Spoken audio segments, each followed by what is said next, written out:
بھائیوں اور بہنوں،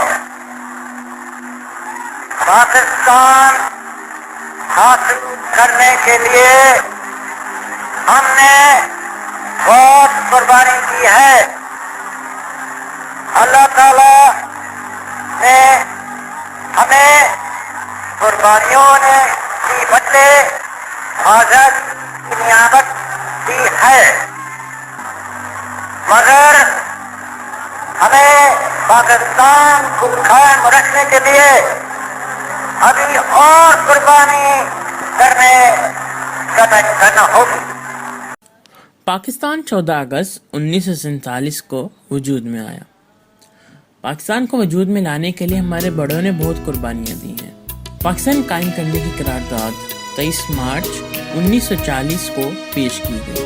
انگریزوں کے ذریعے ہندوستان میں سیاسی اصلاحات لانے کے بعد مسلمانوں کو یہ احساس ہوا کہ وہ ایک جمہوری نظام میں مستقل اقلیت بن جائیں اور اپنے بنیادی حقوق کا تحفظ ان کے لیے کبھی ممکن نہیں ہوگا۔ انہوں نے کل ہندوستانی آبادی کا صرف 1/4 حصہ تشکیل دیا اور اکثریتی ہندو برادری کے مقابلے میں تعداد میں بہت کم تھی۔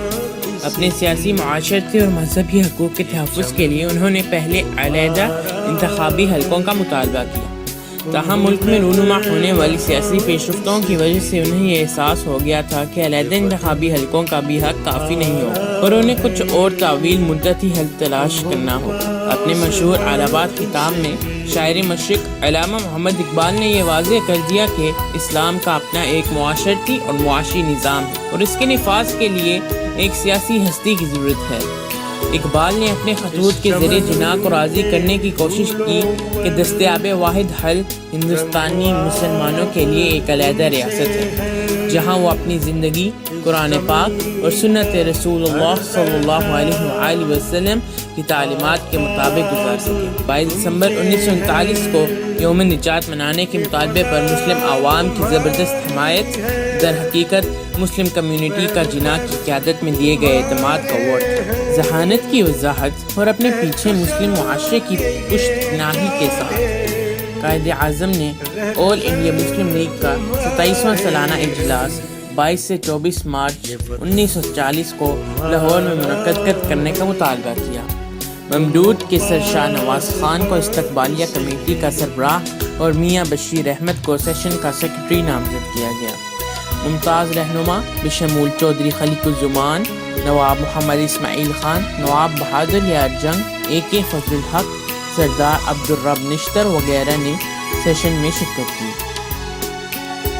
19 مارچ کو ہونے والے خاکسار سانحے کی وجہ سے سر سکندر حیات اور دیگر نے مسٹر جناح کو اجلاس ملتوی کرنے پر راضی کرنے کی کوشش کی، لیکن پرعزم قائد اس کے لیے تیار نہیں تھے۔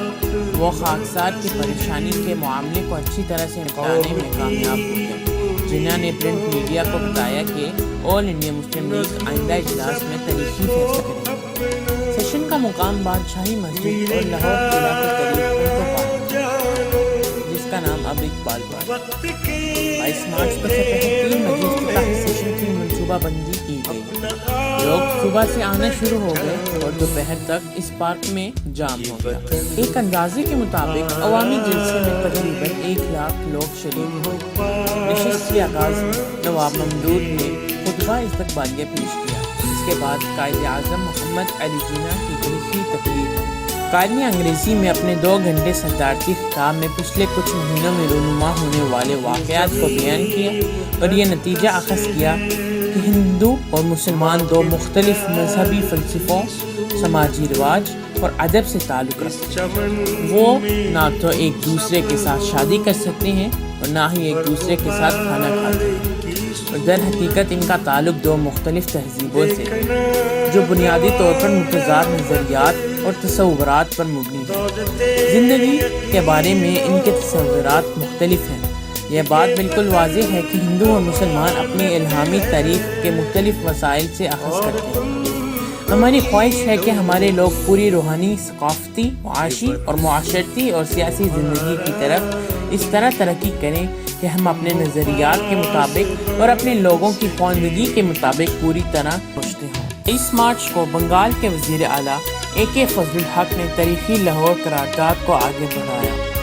آل انڈیا مسلم لیگ کی کونسل اور ورکنگ کمیٹی کے ذریعے اٹھائے گئے اقدام کی منظوری اور توثیق کرتے ہوئے آل انڈیا مسلم لیگ کے اس اجلاس کا یہ خیال شدہ نظریہ ہے کہ اس ملک میں کوئی بھی آئینی منصوبہ قابل عمل نہیں ہوگا یا مسلمانوں کے لیے قابل قبول نہیں ہوگا جب تک کہ وہ مندرجہ ذیل بنیادی اصول یعنی جغرافیائی طور پر متضاد عقائدوں کی حدود میں نہ بنائے جائیں جن علاقوں کو اتنی تشکیل دی جانی چاہیے، اس طرح کی علاقائی اصلاحات کے ساتھ جو ضروری ہو سکتے ہیں، یہ کہ جن علاقوں میں مسلمان اکثریتی تعداد میں ہیں جیسے کہ ہندوستان کے شمال مغربی اور مشرقی علاقوں میں آزاد ریاستوں کی تشکیل کے لیے گروپ بنائے جائیں جس میں اتحادی یونٹ خود مختار ہوں گے۔ آئین میں ان عقائدوں اور خطوں میں اقلیتوں کے ملکوں کے لیے مذہبی، ثقافتی، معاشی، سیاسی، انتظامی اور دیگر حقوق اور مفادات کے تحفظ کے لیے ان کی مشاورت سے خاص طور پر مناسب، مؤثر اور لازمی حفاظتی انتظامات فراہم کیے جانے چاہیے، اور ہندوستان کے دوسرے حصوں میں جو مسلمان اقلیت میں ہیں ان کے اور دیگر اقلیتوں کے مذہبی، ثقافتی، معاشی، سیاسی، انتظامی اور دیگر حقوق اور مفادات کے تحفظ کے لیے آئین میں خاص طور پر مناسب، مؤثر اور لازمی حفاظت کی فراہمی کی جائے۔ اس قرارداد پر ہندو رد عمل کچھ یوں آیا۔ ہندوؤں کا رد عمل یقیناً تیز تلخ اور بدنیت کی پر مبنی تھا۔ انہوں نے پاکستان کے مطالبے کو ملک دشمن قرار دیا۔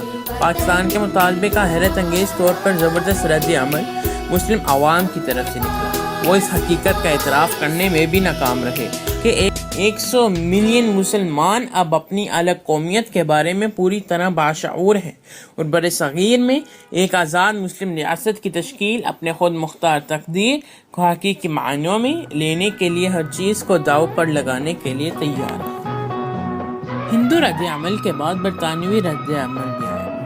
کم از کم دو اہم وجوہات کی بنا پر انگریز مسلمان مطالبے کے یکساں طور پر مخالف تھے۔ اول تو وہ طویل عرصے سے خود کو ہندوستان اور ہندوستانی قوم کے اتحاد کا معمار سمجھتے رہے تھے۔ دوسرا، انہوں نے طویل عرصے سے ٹیکس برٹینکا کے تحت انتہائی مسلط اتحاد کو اپنی تاریخ کا سب سے بڑا کارنامہ اور دے پا شراکت قرار دیا تھا۔ اس قرارداد سے جو نتیجہ اخذ ہوتا ہے وہ کچھ یوں ہے۔ مارچ 1940 کی آل انڈیا مسلم لیگ کی قرارداد، جسے عام طور پر پاکستان قرارداد کے نام سے جانا جاتا ہے، بلا شبہ سب سے اہم واقعہ ہے جس نے ہندوستانی تاریخ کا رخ بدلا اور عالمی تاریخ پر گہرے نشانات چھوڑے۔ اس قرارداد کی منظوری کے ساتھ ہی برصغیر مسلمانوں نے اپنا مطالبہ علیحدہ انتخابی سے بدل کر علیحدہ ریاست کر دیا۔ اس قرارداد نے متحدہ ہندوستان کے خیال کو مسترد کر دیا اور ایک آزاد مسلم ریاست کے قیام کو ان کا حتمی مقصد قرار دیا گیا۔ قائد کی متحرک قیادت اور پیروکاروں کی وابستگی اور قیادت نے ان کی جد و جہد کے 7 سالوں میں خود مختار ریاست کا حصول ممکن بنا دیا، وہ بھی اس وقت جب ان کے خلاف مشکلات تھی۔ میں ہوں عبد الرحمن شہباز خان اور یہ تھی میری قرارداد پاکستان پر چھوٹی سی ڈاکومنٹری۔ پاکستان زندہ باد، پاکستان پائندہ باد۔ لگتا ہے ٹھیک جا کے نشانے مسلمان مصیبت میں دبایا